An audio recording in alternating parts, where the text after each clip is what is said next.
কি গোপাল মা দেখো না গো দেখো না আমার জ্বরে গাটা পুড়ে যাচ্ছে মা গোপাল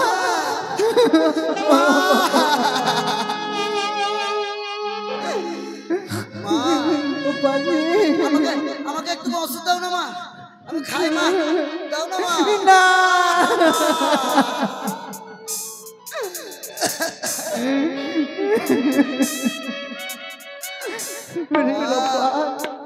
ওষুধ দেবে না মা ওষুধ খরিদ করার মতন আমার কাছে কোনো পড়ে নেই বাবা। মা একটা কথা বলবো মা গোপাল আয় বাবা আয়। মা কি বলবি বাবা? বলছি মা আমার অনেক খিদে লেগেছে মা কিছু খেতে দাও না মা না না না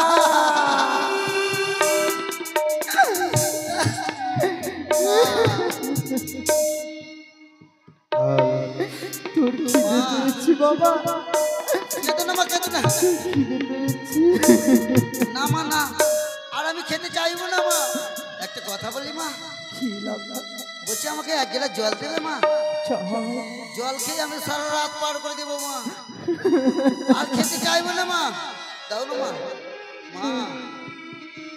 মা আমার অনেক ঘুম পাচ্ছে মা ঘুম পাড়ি দাও না মা সামান্য আমার পুত্রের জন্য কিছু খাওয়ার জোগাড় করতে পারছি না বস বাবা গোপাল বস ধাত্রীমা বাইরে যেন কি ডাকাডাকি করে নিশ্চয়ই রাজবাড়িতে খবর পেয়েছি আমার পুত্রের জ্বর হয়তো ওষুধ দিতে এসছে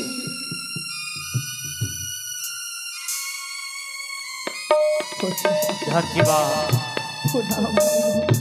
আমি আপনার কাছে ছুটে এসেছি এই মুহূর্তের মধ্যে ছুটে যেতে হবে চম্পলা রাজপ্রাসাদে রাজপ্রাসাদে হ্যাঁ কিসের কারণে কিসের কারণে সেটুকু আমি জানি না কিসের কারণে যেতে হবে কিন্তু মহারাজের আদেশ এই মুহূর্তের মধ্যে ছুটে যেতে হবে সে চম্পলা রাজপ্রাসাদে না না আমি যেতে পারবো না আমার জ্বর আমি তাকে ছেড়ে কিভাবে একা যাবো জানি জানি আপনার পুত্রের জ্বর কিন্তু মহারাজের আদেশ আপনার ছুটে যেতে হবে মহারাজ সেই জ্বরের জন্য ওষুধের ব্যবস্থা করে দেবে চলুন এই মুহূর্তের মধ্যে ছুটে চলুন আমার সাথে সেই চম্পলা রাজপ্রাসাদ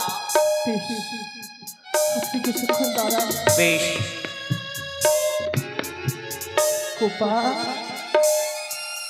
কোপা মা এ কি মা আমার ঘুম ভাঙিয়ে দিলে মা ওরে গোপা এ কি মা রাজপ্রাসাদ থেকে খবর পাঠিয়েছে হ্যাঁ মা কি পাঠিয়েছে জানিস কি মা হয়তো মনে হয় তোর জন্য ওষুধ দিবে তারা ওষুধ দেবে মা হ্যাঁ মা তুই ঘরে থাক আমি ওষুধ নিয়ে আসবো বাবা হ্যাঁ আমি ওষুধ নিয়ে আসবো আমাকে ছেড়ে চলে যাবে মা ওরে বাবা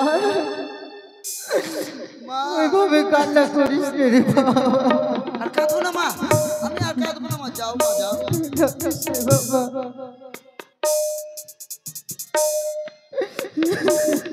মা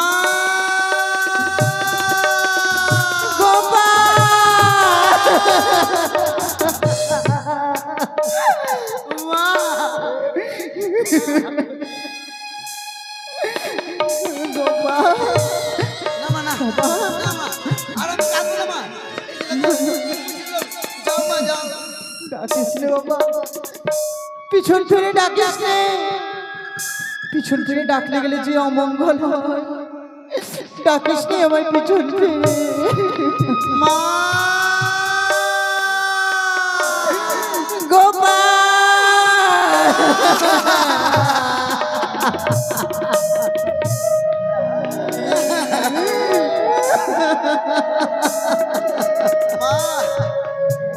আমার মন কি বলে জানো মা তোর মন হ্যাঁ মা হ্যাঁ কি বলে কি বলে জানো মা এই বুঝি তোমার সাথে আমার শেষ দেখা মা আর বুঝি দেখা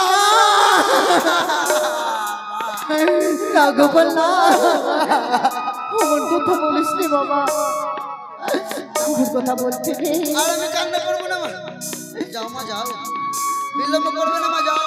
আসছি গোপাল, গোপাল। না আর আমি কান্না করবো না মা, কিছু ওষুধ আনতে। জয় চন্দ্রনগরে চন্দ্রবতী সদগরে জয়, জয় চন্দ্রবতী সদগরে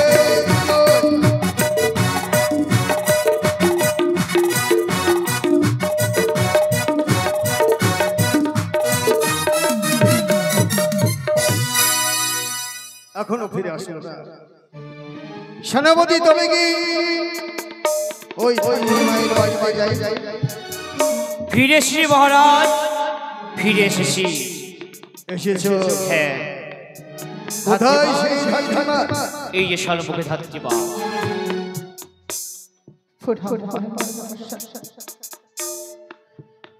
কি বা কারণে আমায় এখানে পাঠিয়েছে একটুবার বলো। ভয় নেই, তোমার কোনো ভয় নেই, চোখের জল তুমি মুছেছ। আমি শুধু জানতে চাই তুমি হচ্ছে জগৎ মা, সন্তানের মঙ্গল কামনা করো। বিশ্বাস করে স্বর্গা তোমাকে রেখেছিল, যেদিন সন্তানের শৈশবী সেই দিন তুমি ছিলে পাহারায়। আমি পাহারায় ছিলাম একমাত্র মঙ্গল কামনার জন্য। শুধু তোমার কাছে একটা কথা আমি জানতে চাই। কি কথা জানতে চান বলে। আমি তোমার কাছে জানতে চাই, বলো তো ভাই মা, তুমি একটিবার প্রকাশ করে বলো, আমার পুত্র লক্ষ্মীন্দর যখন স্কুলে যায়, যাবার সময় তুমি কান্না করো, যখন পুত্র লক্ষ্মীন্দর ফিরে আসে তখন তুমি কান্না করো। বলো তো ভাই মা, না না, কেন তুমি কান্না করো? কই আমি কান্না করি না তো। আমি কেন কান্না করব? আমি কিসের কারণে কান্না করব? কারণ আমি জানতে চাই না। কিসের কারণে তুমি কান্না করবে সেই কারণ আমি জানতে চাই না। বংশের শেষ প্রদীপ লক্ষ্মীন্দর অনেক সাধনার বলে পেয়েছিলাম তাকে। সেই সন্তানের মঙ্গল কামনার জন্য এই গোপন রহস্যময় জানতে হবে। বলো দাই মা, বলো কেন তুমি কান্না করো, সেই কথাটা প্রকাশ করে বলো। আমি বলতে পারবো না সে কথা, আমি কিছুতেই বলতে পারবো না। দাই মা! বলে যেও না, পবিত্র রাজ সিংহাসনে বসে আমি ন্যায় বিচার করি। পিতামার কোটেশ্বর মণি পবিত্র রাজ সিংহাসনে বসে আমাকে দিয়ে প্রতিজ্ঞা করিয়ে বলেছিল, বলো পুত্র বলো, এই পবিত্র রাজ সিংহাসনে বসে তুমি ন্যায় বিচার করবে। রাজা প্রজার এই হোক নিজের সন্তান, তাকেও তুমি ক্ষমা করবে না। সেই সিংহাসন ছুঁয়ে আমি প্রতিজ্ঞা করি, এই সিংহাসনের আমি অসম্মান হতে দেব না। তুমি জগতের মা, সন্তানের মঙ্গল কামনা করো। বলো দাই মা, বলো তুমি অপরাধী, তুমি বিদ্রোহী। আমার সঙ্গে তুমি প্রতিবাদ করেছো, ছলনার আশ্রয় নিয়েছো, তুমি মিথ্যা কথা প্রকাশ করে যাচ্ছ। আজ তুমি কি ভেবেছো?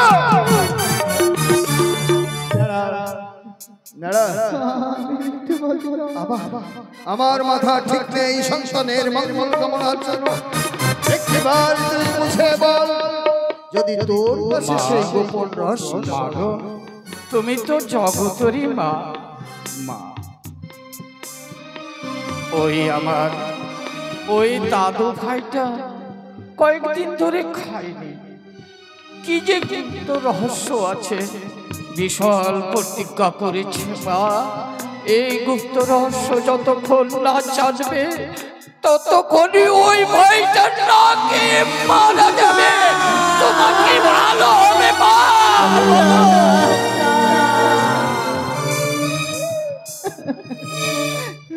তাই বলছি মা, বলে দাও মা, তুমি অত কঠোর হও না মা, তুমি সত্য কথাই বলো, সত্য কথা মান হবে না।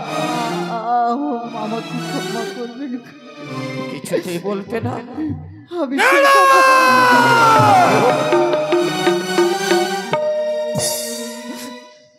বিক্রম সিং বিলম্বর নাই বৈজন, বেশ বাবু, তুমি শান্ত গতিতে বলো। যদি শান্তভাবে সেই কথা প্রকাশ করে তাকে কিছু বলবে না, আর যদি প্রকাশ না করে তুমি চাবুক মেরে সেই গোপন রহস্যটা জানবে। বেশ বাবু, তাই হবে। ধাত্রীবা, ওগো ধাত্রীবা, তুমি রে জগতের বা, একটিবার বলে দাও, বলে দাও, কেন সেই লক্ষিন্দরকে দেখে তুমি কান্না করে মা? আমি সে গোপন কথা বলতে পারবো না, পারবে না, কিছুতেই পারবো না। ধাত্রীবা, শেষবারের মতো তোমায় বলছি, বলে ফেলো সে গোপন তত্ত্বখানি। কেন তুমি কান্না করো লক্ষিন্দরকে দেখে? বলো। না, আমার প্রাণ চিতে চলে যায়, তাও আমি সত্য, কিন্তু কিছুতেই আমি সেই গোপন রহস্যের কথা বলতে পারবো না। কে বলবে না? না, বলবে না গোপন রহস্যের কথা বলতে পেরে প্রস্তুত হয়ে যাও, প্রস্তুত।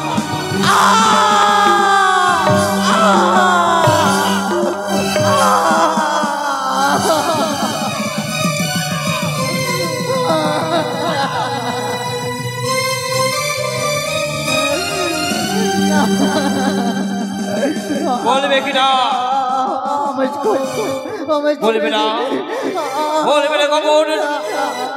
আমি সেই গোপন রহস্যের কথা কিছুতেই বলতে পারবো না। বলবে না, বলো, বলো, বলো, আমি বলতে পারবো না, বলো। আমি বলতে পারবো না।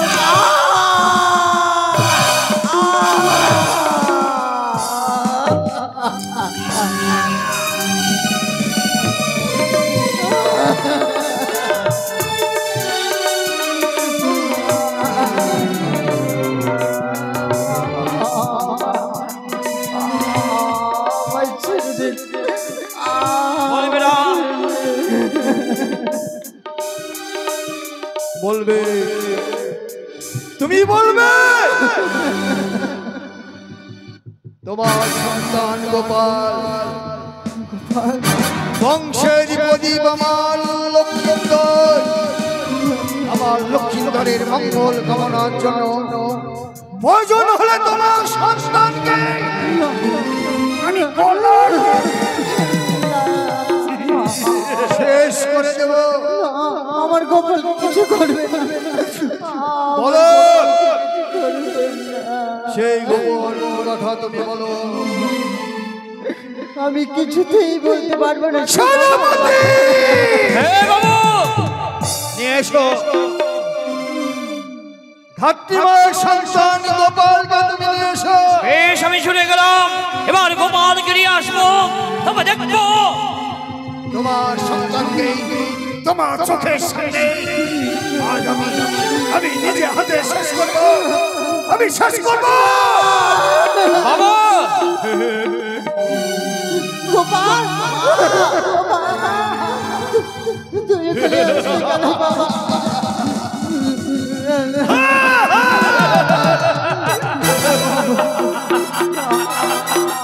আমাদেরকে ছেড়ে দে, আমাদেরকে ছেড়ে দে, আমার গোপালকে কিছু করবে না। আমার গোপাল,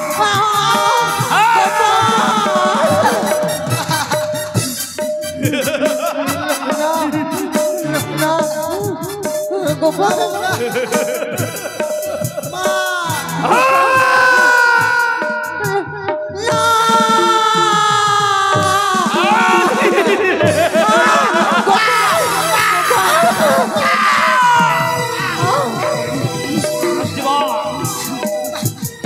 গোপাল, গোপাল,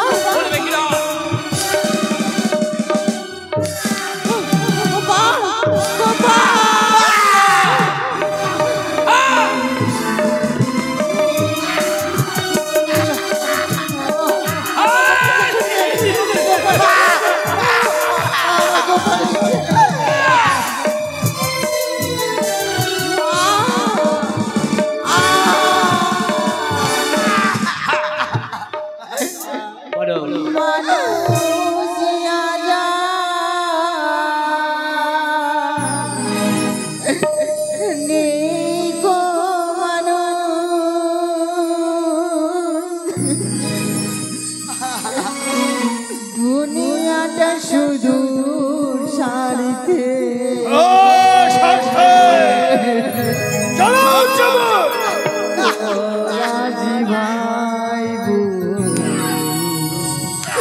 সংসার করি সবাই নিজে আমার গপ্প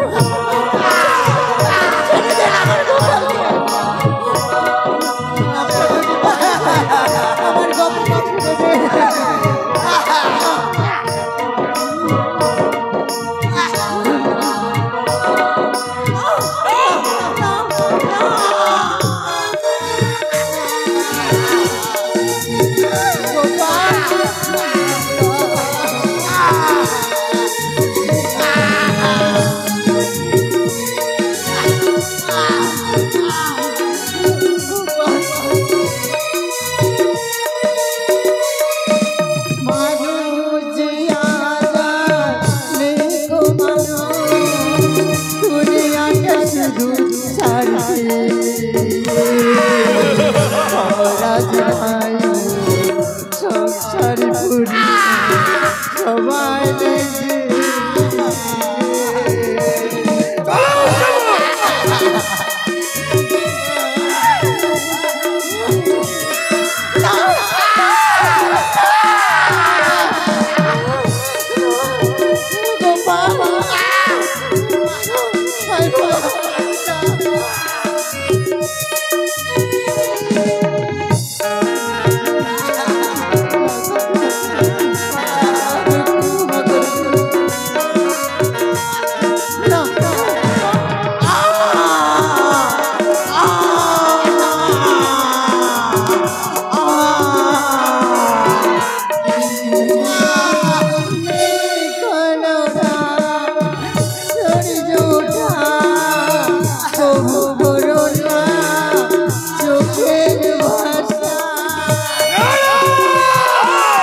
পরিজন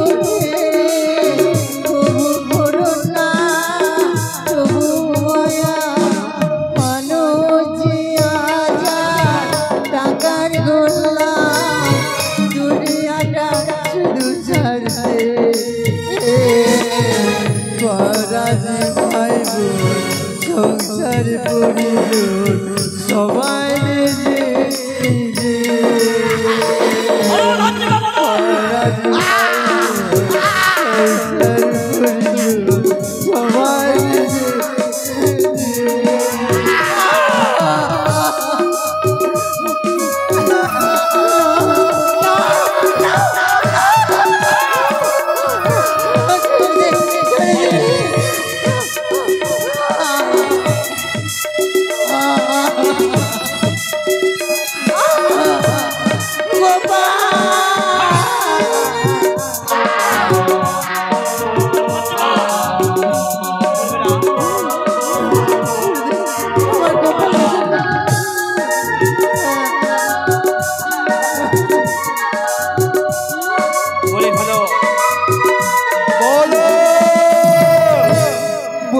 এখনো সময় আছে, সত্যি কথা বলে দাও।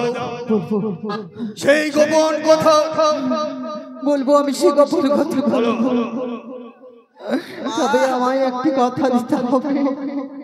বলো সেই কথা। এই কথা বলতে বলতে যদি আমার মৃত্যু হয়ে যায়, তবে আমার পুত্রকে আপনি দেখাশোনা করবেন, আপনার গৃহে রাখবেন, আপনার নিজের পুত্রের মতন দেখবেন। বলে না বেশ, তুমি অবর্তমানে তোমার সন্তানকে আমি দেখাশোনা করব।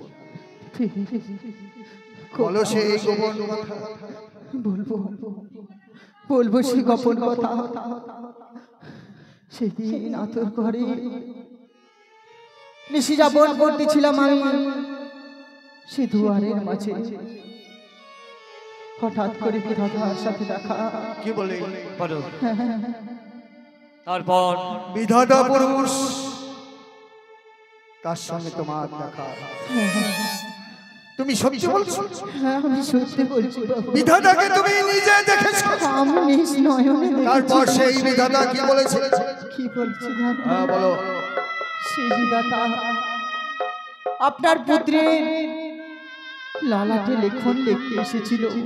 তারপর সে কি লেখন লিখেছে জানে? কি লিখেছে? বলো। বলতে তোমার কষ্ট, বলো। যত কষ্ট হই হোক তোমাকে ওই গোপন কথা বলতে হবে। একদিকে তোমার সন্তান, একদিকে আমার বংশের শেষ। বলে দাও না মা, বলে দাও না। আমি বলবো, আমি বলবো। সে রাখে সে বিধাতা পুরুষ আপনার পুত্রের লালাটে লিখেছে। দ্বাদশ বছরে, যে দ্বাদশ বছরে, তারপর বছরে বিবাহ বার্ষরে একই সর্বশরীর জন্মসাধা হয়ে যায়। আজ কেন এইভাবে ধীরে ধীরে শিলার মতো? তারপর কি হচ্ছে বলো? সে আপনার পুত্রের বাসর ঘরে মৃত্যু হবে।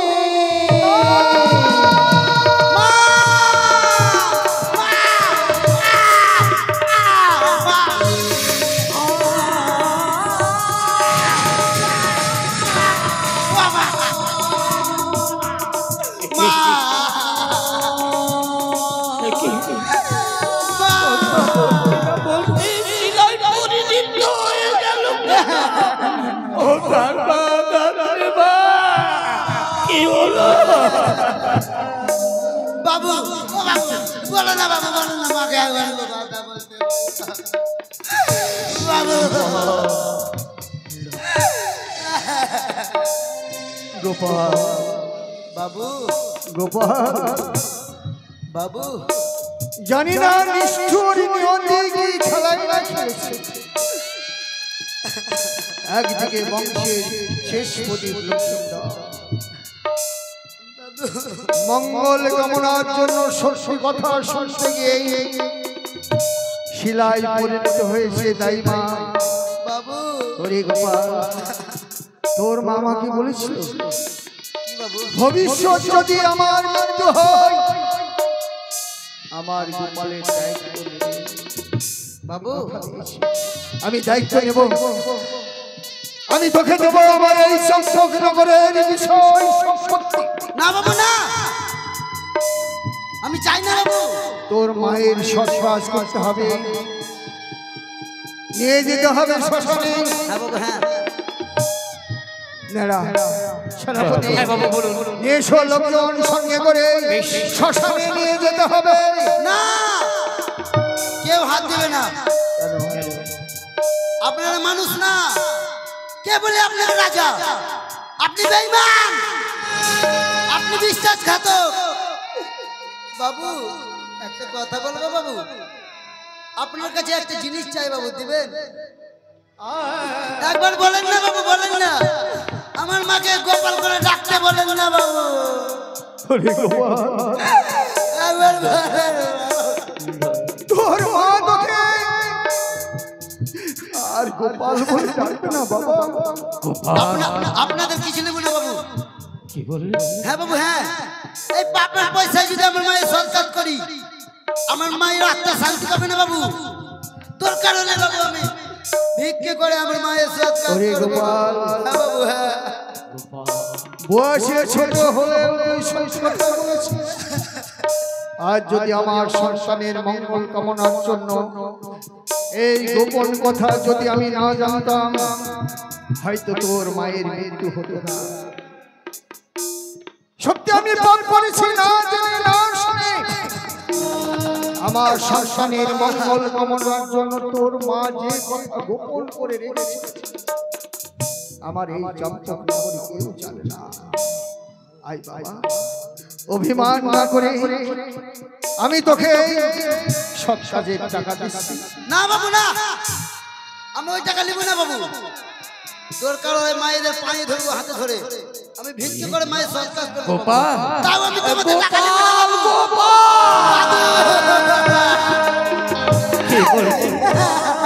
কি বললি রে গোপাল? ওই বাবুর অস্ত্র দিয়ে তোর মায়ের সৎকার করবি না? শোন, আমি যে বেতন ভুক্ত, আমার বেতনের পয়সা দিয়ে তোর মায়ের সৎকার আমার উপর শক্তি না বাবু, তবে তোর মায়ের সৎকার কি করবি? আমি গ্রামে গ্রামে ভিক্ষা করে আমি মায়ের সৎকার গোপাল। করবো বাবু। হ্যাঁ তোর ইচ্ছায় আমার ইচ্ছা, সৎ কাজে আমি বাধা দেব না, বাবু সৎ পথে তুই চলবি সেটাও বাধা দেব না। বাবু একবার গোপালকে অনুমতি দাও। দেব, আমি অনুমতি দেব তোর মায়ের সৎ কাজের জন্য। আজ তুই একটিবার আমার এই চমচম নগরী আত্মীয় স্বজনদেরকে বলে যদি তোর মায়ের সৎ কাজ হয়, হ্যাঁ বাবু, হ্যাঁ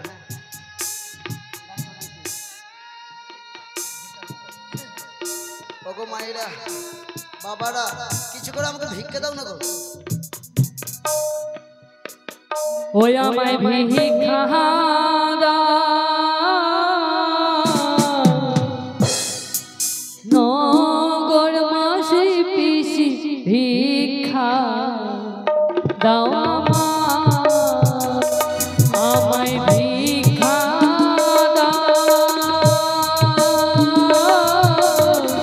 নগর মাসে তোমরা ভিক্ষা দাও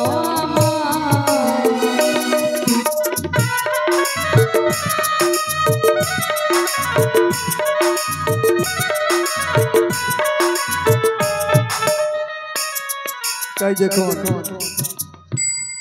মা হারা সন্তান, সেই সন্তান কি করলেন? মায়ের আত্মার শান্তি কামনার জন্য নগরে ভিক্ষা করছে। দেখুন কথাই বলে মায়ের থেকে পুত্র বড়, যদি পুত্র হতে পারে। আবার বলেছে পিতার থেকে পুত্র বড়, যদি পুত্র হতে পারে। সেই গোপাল 10 জনের ভিতরে সেই একজন গোপাল মায়ের সৎ কাজের জন্য আজ আপনাদের সামনে যাচ্ছে। যে যা পারবেন দান করবেন। তোমরা আমার মাসি পিসি, তোমরা আমার গ্রামবাসী গো,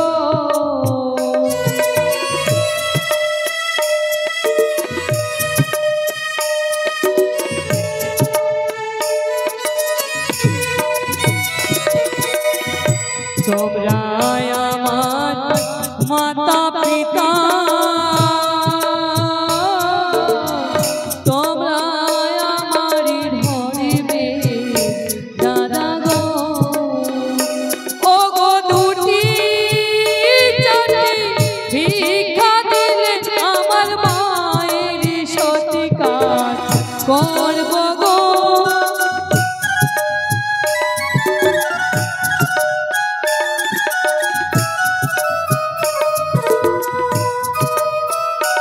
ও গো দুটি চাটি ভিক্ষা দিলে আমার মায়ের সৎকার করব গো, ভিক্ষা দাও আমায় ভিক্ষা দাও, নগরবাসী তোমরা ভিক্ষা দাও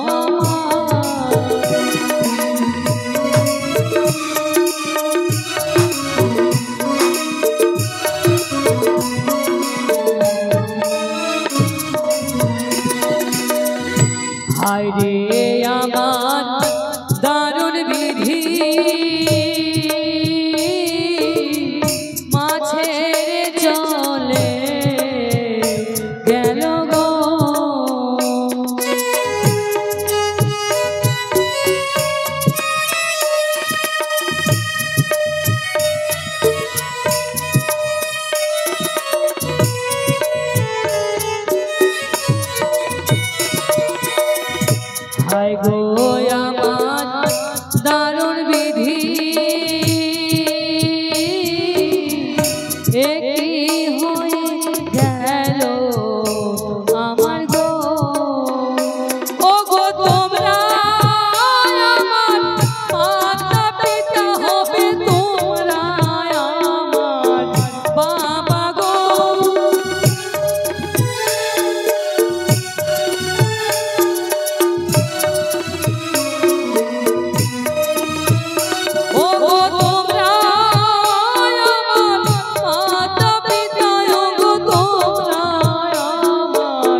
তাই দেখুন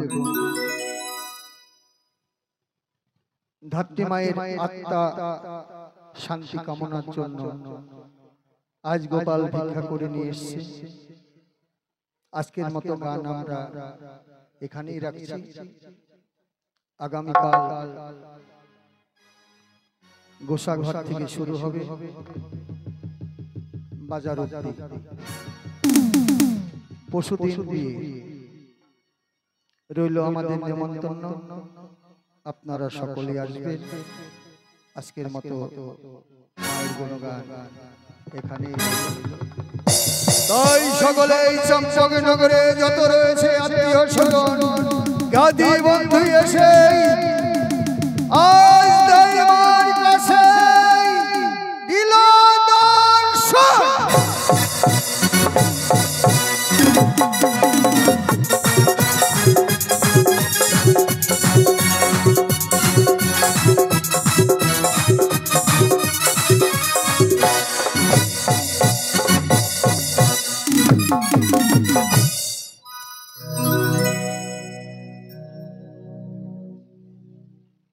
জয় হোক।